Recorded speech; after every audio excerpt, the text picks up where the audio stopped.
exercise group is greater. So in the end, the energy deficit, if you look at it from an energy mobilization perspective, is a lot greater in the exercise alone group.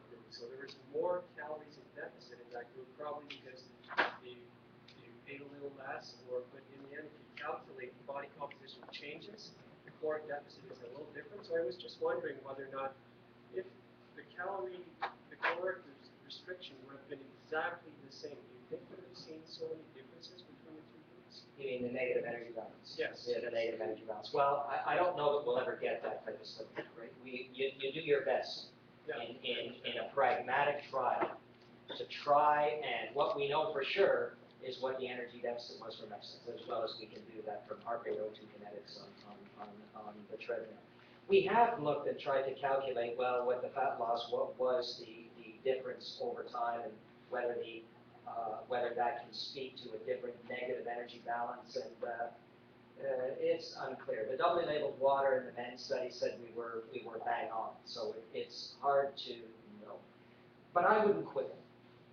I wouldn't quit. If it was 100 calories either way, would there have been slightly more fat loss in the diet? What we clearly showed is that pound for pound, that the compositional changes will be similar. I think what was profound was where it was coming from. Right? The reduction in abdominal adiposity in both the male and female studies, and in other studies we've done since, has been profoundly abdominal. And you will teach me about that, Eric, about the differences in adipocyte metabolism. We predicted that would be in the environment of exercise, that those adipocytes would respond better. So I think in the efficacy study you can look and you can defend the results, but I think now what we're moving to is more, even in our own group, how are we going to find ways to get people to adopt these? That's what we're going to do. And I know, getting back to the messaging, speaking to my people, the behavioral psychologists in our group, they speak to the notion of, geez, people want to know about weight. That's what they want to know about. And that was a question up here, I think, the first question. What am I going to do? They want to reduce weight.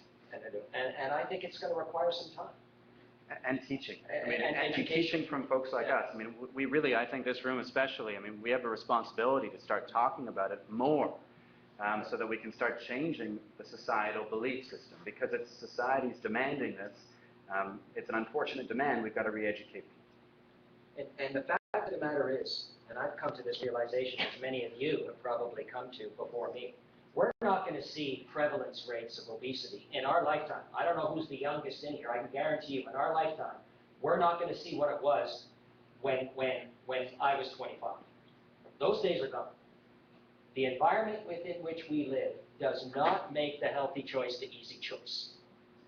It makes the unhealthy choice the easy choice. We've got a long way to go. We focused on schools quite correctly, but where did they go? Where did those kids who were doing phys ed, where did they go after they did that phys ed? Well, they went home.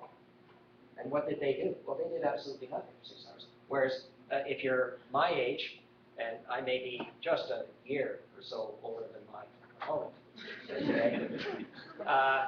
we only had 2 TV channels. 2. There's no computers. There's no nothing. So what did you do? Went outside, not because we were smarter, not because we were healthier, not because we thought about, oh, I'm exercising today, this is going to keep my BMI low. So the environment, and again, you know this, so just keep that in perspective with the people you're dealing with. Tell them, look, the environment is doing everything it can to work against you. Everything it can. And so we're up against it, you and I. So let's get a realistic expectation, which we haven't had a chance to speak about gender differences, but the differences in women and men, both in terms of prejudice and in terms of physiological response, are very different. Messaging, very, very different. Right? So the people that are going to come to you almost, right, if I'm a woman and I get gray hair, it's not the same as a man. If I get an extended belly, if I'm a woman, it's not the same as a man. Right? So it's almost the last justifiable prejudice. So we've got to empower these people. Michael Ballas were here. Sorry to the behavioral colleagues who may be in the room. We have to work with them. Ask yourself in your teams, what's the one discipline that we do not have? Again, rhetorical. And I'll bet you on all your teams, most of them, there is not a trained behavioral clinical psychologist who plays a fundamental role in everything that you do.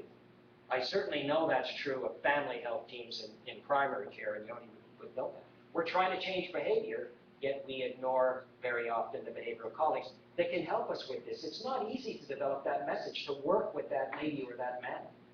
It's very, very difficult to do. I feel your pain with that question, and I agree with what Yoni's saying, and we both agree that people want weight loss, so we've got some education. Okay, just a final burning question in the back in the middle. I'm one of those nurse dietitians, and I must admit that most of the time when I'm talking to patients, I'm looking at, number one, what's the quality of your diet, and number two, why are they eating what they're eating? But I just want to add a comment on Beth Mansfield. I like her definition of diet. Did I eat today? Most people would say yes. A lot. Okay, I think we'll finish off there. We're running out of time, so I'd like you to join me in a round of applause to thank both of our speakers today.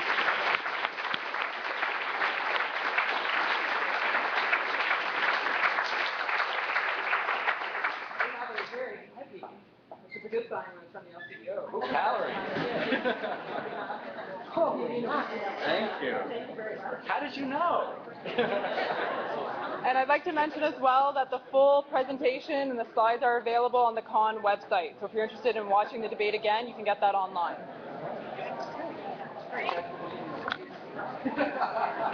There's a lot of booze there.